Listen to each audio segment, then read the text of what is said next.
हमने शहर को दी एक नई पहचान, हम हैं सिंघानिया बिल्डकॉन।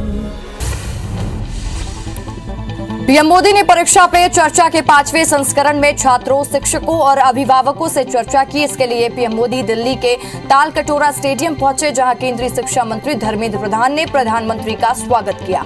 इस दौरान पीएम ने छात्रों की बनाई इनोवेटिव मॉडल्स और प्रदर्शनी का अवलोकन भी किया। छात्रों से बातचीत करते हुए पीएम ने कहा कि मन में तय कर लीजिए कि परीक्षा जीवन का सहज हिस्सा है। हमारी विकास यात्रा के ये छोटे छोटे पड़ाव है। इस पड़ाव से पहले भी हम गुजर चुके हैं। पहले भी हम कई बार परीक्षा दे चुके हैं। जब ये विश्वास पैदा हो जाता है तो आने वाले एग्जाम के लिए ये अनुभव आपकी ताकत बन जाता है। पीएम मोदी ने आगे कहा कि दिन भर पे कुछ समय खुद के लिए निकालें। जब आप ऑनलाइन ऑफलाइन की बजाय इनर लाइन हो जाएंगे, जितना अपने अंदर जाएंगे और आप अपनी ऊर्जा को अनुभव करेंगे, अगर इन चीजों को कर लेते हैं तो मुझे नहीं लगता ये सारे संकट आपके लिए कोई कठिनाई पैदा कर सकते हैं। राष्ट्रीय शिक्षा नीति पर बात करते हुए पीएम ने आगे कहा कि पहले खेलकूद को अतिरिक्त गतिविधि माना जाता था, अब ये शिक्षा का हिस्सा है। इससे खेलकूद को नई प्रतिष्ठा मिली है। राष्ट्रीय शिक्षा नीति में पढ़ाई के बीच में भी विषय बदलने का मौका देती है, जिसका मौका पहले नहीं मिलता था। परीक्षा पे चर्चा कार्यक्रम में छत्तीसगढ़ के छात्र भी शामिल हुए। इस दौरान कार्यक्रम को राज्यपाल अनुसुईया उइके ने भी सुना। वहीं बिलासपुर के छात्रों ने भी पीएम मोदी से सवाल किए। पीएम मोदी ने छात्रों के सवालों का बखूबी जवाब दिया। आज परीक्षा पे चर्चा कार्यक्रम का 5वां संस्करण हुआ। पीएम मोदी ने छात्रों से संवाद कर परीक्षा के दौरान तनाव से मुक्ति का मंत्र दिया। बिलासपुर के 2 छात्रों से भी पीएम मोदी ने संवाद किया। कार्यक्रम में सीएम शिवराज सिंह चौहान भी शामिल हुए। नए वित्तीय वर्ष के पहले दिन यानी आज 1 अप्रैल को सरकारी ऑयल मार्केटिंग कंपनी ने एलपीजी गैस सिलेंडर के दामों में बड़ी बढ़ोतरी की है। आज कमर्शियल सिलेंडर के दामों में 250 रुपए का इजाफा हुआ है और 19 केजी के सिलेंडर की कीमत अब 2553 रुपए होगी। हालांकि घरेलू गैस सिलेंडर की कीमतों में कोई बढ़ोतरी नहीं की गई। देश में कोरोना के मामलों में कमी आ रही है और पिछले 24 घंटे में कोरोना के 1335 नए मामले सामने आए हैं। वहीं 1918 लोग डिस्चार्ज होकर अपने घर लौटे हैं। हालांकि 52 लोगों की इस दौरान कोरोना से मौत भी हुई है और एक्टिव मरीजों की संख्या 13,672 है। तमिलनाडु के मुख्यमंत्री एमके स्टालिन ने दिल्ली में सीएम अरविंद केजरीवाल और उप मुख्यमंत्री मनीष सिसोदिया से मुलाकात की। साथ ही दिल्ली में उन्होंने राजकीय सर्वोदय कन्या बाल विद्यालय का दौरा किया और केजरीवाल ने कहा कि तमिलनाडु के सीएम ने दिल्ली के सरकारी स्कूल और मोहल्ला क्लिनिक का भी दौरा किया। जम्मू कश्मीर के शोपियां में सुरक्षा बलों ने एक आतंकी को मार गिराया है। इलाके में मुठभेड़ शुरू हुई थी, जिसके बाद अब एक आतंकी के मारे जाने की खबर है। सीएम भूपेश बघेल ने आज जांजगीर में महंत की प्रतिमा का लोकार्पण किया और इसके मौके पर विधानसभा अध्यक्ष मंत्री जय सिंह अग्रवाल और सांसद ज्योत्सना महंत भी मौजूद रहे। बस्तर बीजेपी के पूर्व सांसद और विधायक ने बस्तर के विकास पर केंद्रीय मंत्रियों से मुलाकात की। सांसद और विधायक ने रेल मंत्री अश्विनी वैष्णव, नितिन गडकरी, ज्योतिरादित्य सिंधिया और केंद्रीय राज्य मंत्री राज्यवर्धन राठौर से मुलाकात की। बीजेपी सांसद मोहन मंडावी, पूर्व सांसद दिनेश कश्यप समेत बस्तर के कई नेता दिल्ली दौरे पर हैं। बस्तर के बीजेपी नेताओं के दिल्ली दौरे और इस पर कांग्रेस के बयान को लेकर नेता प्रतिपक्ष धर्मलाल कौशिक ने पलटवार किया है। कौशिक ने कहा है कि कांग्रेस पर तंज कसते हुए कहा है कि बस्तर से भाजपा के कार्यकर्ता नेता दिल्ली जाए तो कांग्रेस को आपत्ति नहीं होनी चाहिए। जबलपुर हाईकोर्ट ने 235 न्यायिक अधिकारियों का तबादला किया और 6 अलग अलग आदेश जारी कर अधिकारियों का स्थानांतरण किया है और साथ ही कोर्ट ने 169 सिविल जज और 26 अतिरिक्त जज का तबादला किया। साथ ही 14 प्रधान न्यायाधीश और 16 पीठासीन अधिकारियों का भी ट्रांसफर हुआ है। मध्य प्रदेश में बिजली की दरें बढ़ने वाली हैं। 8 अप्रैल से नई दरें लागू होंगी। नियामक आयोग ने बिजली कंपनियों की टैरिफ याचिका पर फैसला सुनाया है और प्रदेश में बिजली की दरें 2.64% है। महंगाई होगी और साथ ही बढ़ती महंगाई से पहले ही जनता परेशान है। वहीं अब बिजली की दरें बढ़ने से लोगों पर और भार पड़ने वाला है। मध्य प्रदेश में आज से प्रॉपर्टी महंगी हो गई है। प्रदेश में 5 से 20% तक कलेक्टर गाइडलाइन में बढ़ोतरी की गई है। भोपाल, इंदौर समेत अन्य शहरों के 7,000 लोकेशन पर आज से नई दर लागू हो गई है। बता दें कि मध्य प्रदेश में कुल 1,08,000 सरकारी चिन्हित लोकेशन है। जबलपुर में नर्मदा भक्तों को नई सड़क का तोहफा मिलने वाला है। गौरी घाट जाने के लिए नई सड़क मिलने वाली है। छोटी लाइन के खाली हुए ट्रैक की जमीन नगर निगम को मिलने पर सड़क विकसित की जाएगी, जिससे श्रद्धालुओं को आवाजाही के लिए वैकल्पिक मार्ग मिल सकेगा। जहां रेलवे की जमीन के एवज में निगम डुमना के समीप करीब 110 एकड़ जमीन रेलवे को सौंपेगा। मध्य प्रदेश में सरकारी अस्पताल और सिविल अस्पतालों की रैंकिंग में ग्वालियर के हजीरा सिविल अस्पताल को दूसरा स्थान मिला है। साथ ही हजीरा अस्पताल को 1 लाख रुपए का पुरस्कार भी मिला है। जिला अस्पताल की सूची में मुरर जिला अस्पताल का स्थान 29वां रहा, जबकि प्रदेश में विदिशा जिला अस्पताल को पहला स्थान मिला है। रतलाम में 3 आतंकियों के संदिग्ध आतंकियों की गिरफ्तारी की गई है। वहीं आतंकियों से पूछताछ में रतलाम के निवासी इमरान खान का नाम भी सामने आया है, जिसके बाद जिला प्रशासन ने खान के मकान पर कार्रवाई करते हुए बुलडोजर चलाया है और इस मौके पर पुलिस बल मौजूद रही और कई मकान तोड़े जाने की संभावना भी जताई जा रही है। साथ ही इमरान खान की जल्द गिरफ्तारी की जाएगी। रतलाम में आतंकी इमरान खान के मकान पर बुलडोजर चला गया और साथ ही आरोपी का मकान मोहन नगर में है। बता दें कि कल राजस्थान में आतंकी इमरान खान को गिरफ्तार किया गया, वहीं आज मोहन नगर में स्थित मकान को जमींदोज किया गया। बिलासपुर में आम आदमी पार्टी के कार्यकर्ताओं ने धर्मलाल कौशिक के निवास का घेराव किया। पार्टी के कार्यकर्ताओं ने परसदा स्थित निवास के बाहर प्रदर्शन किया। बता दें कि आप संयोजक और दिल्ली के सीएम अरविंद केजरीवाल के निवास में हुए हमले के विरोध में कार्यकर्ताओं ने प्रदर्शन किया है और प्रदर्शनकारियों के हाथ में फूल और गेट वेल सून का पोस्टर लेकर पहुंचे। जांजगीर चांपा के जयजयपुर क्षेत्र के कोटेतरा गांव में शासकीय कन्या मिडिल स्कूल की छात्राओं ने दतौर चौक के पास चक्काजाम कर दिया और जमकर नारेबाजी की। दरअसल कोटेतरा गांव में कन्या मिडिल स्कूल का भवन काफी जर्जर है और जिसे लेकर बच्चों के पालक समेत ग्रामीण कई बार सुधार की मांग कर चुके हैं, लेकिन कोई सुधार नहीं हुआ। नारायणपुर के रावघाट खदान के विरोध में ग्रामीणों ने प्रदर्शन किया है और इस दौरान हजारों की संख्या में ग्रामीणों ने कलेक्ट्रेट का घेराव कर 20 सूत्री मांगों को लेकर नारेबाजी की है। बता दें कि कांकेर और नारायणपुर जिले के 23 प्रभावित क्षेत्रों से प्रदर्शनकारी पहुंचे हैं। श्रीलंका में लगातार महंगाई बढ़ रही है। इसकी वजह से डॉलर के मुकाबले श्रीलंकाई रुपया में कम होना है और भारत में 10 रुपए में मिलने वाली एक कप चाय पड़ोसी देश श्रीलंका में 100 रुपए में मिल रही है और ब्रेड का एक पैकेट 150 रुपए में। ये देश आजादी के बाद से अब तक का सबसे गंभीर आर्थिक संकट झेल रहा है। महंगाई दर 17% के पार है।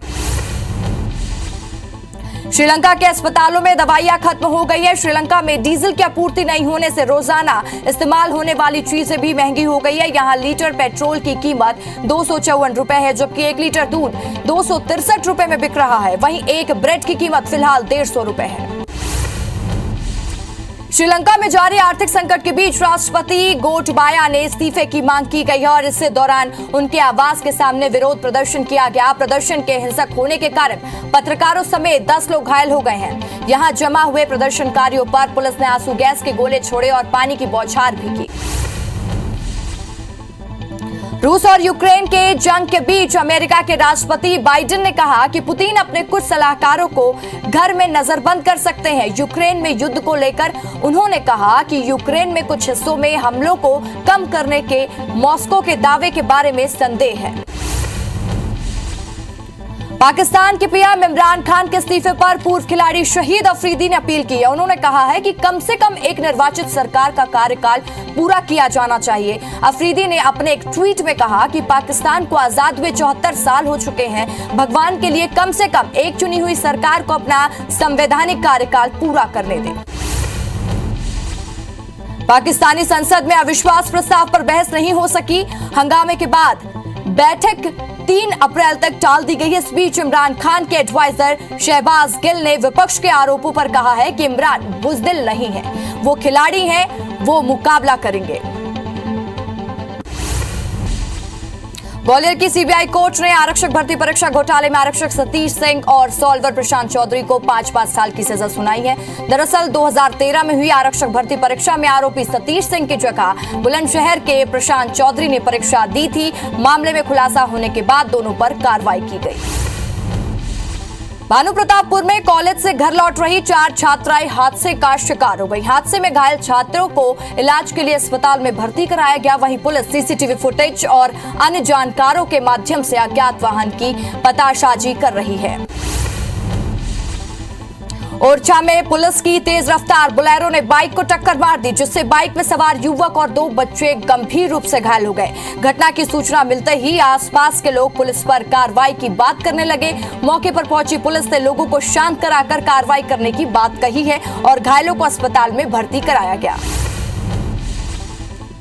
बलरामपुर जिले के किसान के खलिहान में रखी 27 ट्रैक्टर गेहूं की फसल में आग लग गई। घटना की जानकारी लगते ही मौके पर मौजूद ग्रामीणों ने आग बुझाने का प्रयास किया, लेकिन आग पर काबू पाने से पहले ही पूरी फसल जलकर खाक हो चुकी थी। घटना के कारण किसान को लाखों रुपए का नुकसान हुआ है। बगीचा नारायणपुर मार्ग में बदलखोल अभयारण्य में आग लग गई है और आग से कुछ पर्यावरण प्रेमियों ने उसे बुझाया, लेकिन दुरुस्त इलाकों में पत्तों की आग जंगलों की हरियाली के लिए परेशानी का सबब बन गई है। साथ ही वन्य जीव को भी अपनी जान गंवानी पड़ रही है। वहीं वन्य कर्मियों के हड़ताल में जाने के कारण वन विभाग को परेशानी का सामना करना पड़ रहा है। बलरामपुर जिले में ज्यादातर इलाके जंगलों में घिरे हुए हैं। वहीं कई इलाकों में अभी भी आग लग रही है। वनकर्मी हड़ताल पर हैं, जिसके चलते आग पर काबू पाने की कोई व्यवस्था नहीं है। वनकर्मियों का कहना है कि जब तक हमारी मांगे पूरी नहीं हो जाती, तब तक हम वापस नहीं जाएंगे। गरियाबंद में जिले में वनकर्मियों के हड़ताल का असर जंगलों में दिखने लगा है। उंदी सीता नदी अभयारण्य में इंदा गांव, तौरेंगा उत्तर नदी के अलावा सामान्य वन मंडल में फिंगेश्वर, गरियाबंद, दबलपुर जंगलों में सप्ताह भर में भीषण आग लग चुकी है और लेकिन इस पर काबू नहीं पाया जा सका। वहीं अफसर आग बुझाने का दावा कर रहे हैं। मुंगेली के लोरमी गर्मी में शुरू होते ही जंगलों में आग लगने की घटनाएं बढ़ती ही जा रही हैं। अचानक मार्ग टाइगर रिजर्व में भी लगातार कई जगहों पर आग लगने की घटनाएं सामने आई है। वहीं हफ्ते भर में 10 से अधिक जगहों पर आग लगने की घटना सामने आ चुकी है। वहीं वन कर्मियों के हड़ताल पर चले जाने के बाद आग पर काबू पाने के अधिकारियों को काफी मशक्कत उठानी पड़ रही है। धमतरी में पीडीएस के माध्यम से मिलने वाली सरकारी चावल की अवैध रूप से खरीदी करने वाले एक आरोपी को गिरफ्तार किया गया है। खाद्य विभाग ने आरोपी को हितग्राही से पीडीएस चावल की खरीदी करते हुए पकड़ा था और उसके खिलाफ कार्रवाई के लिए लिखित शिकायत कोतवाली थाना में दर्ज कराया गया, जिसके बाद कार्रवाई करते हुए पुलिस ने आरोपी को न्यायिक रिमांड पर भेज दिया है।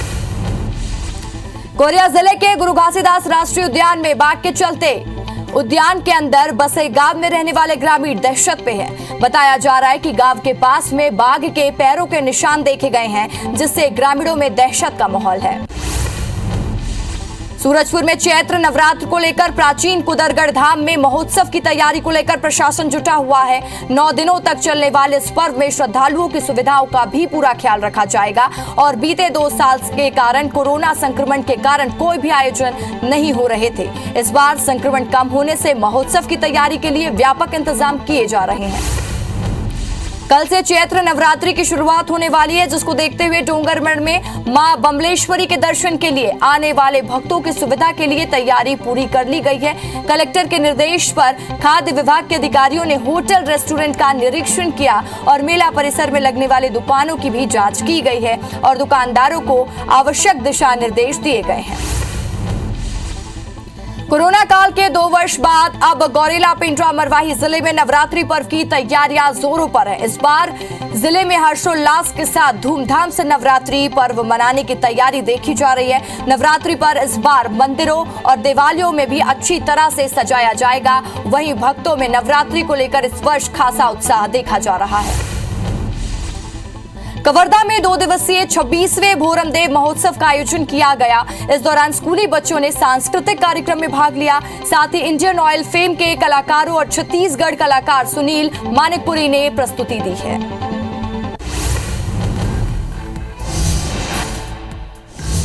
नेपाल के प्रधानमंत्री शेर बहादुर देउवा 3 दिवसीय यात्रा पर भारत पहुंचे हैं। इस यात्रा के दौरान वे विदेश मंत्री एस जयशंकर और 2 अप्रैल को पीएम मोदी और उपराष्ट्रपति वेंकैया नायडू से मुलाकात करेंगे। केंद्रीय गृह मंत्री अमित शाह कर्नाटक के चिकबल्लापुर दौरे पर हैं। इस दौरान उन्होंने कहा कि सत्य साई गांव भारत रत्न और वैश्य रवैया जी का गांव है और आज 400 बिस्तरों के मल्टी स्पेशलिटी हॉस्पिटल का भूमि पूजन कार्यक्रम था। सरला मेमोरियल अस्पताल का आज एक्सटेंशन हो रहा है।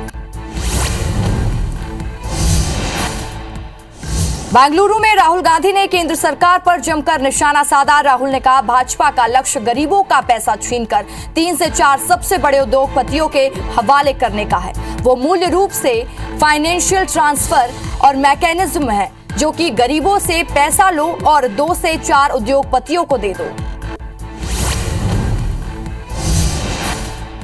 लोकसभा में आज संविधान अनुसूचित जाति और अनुसूचित जनजाति आदेश का दूसरा संशोधन विधेयक 2022 पारित हुआ है।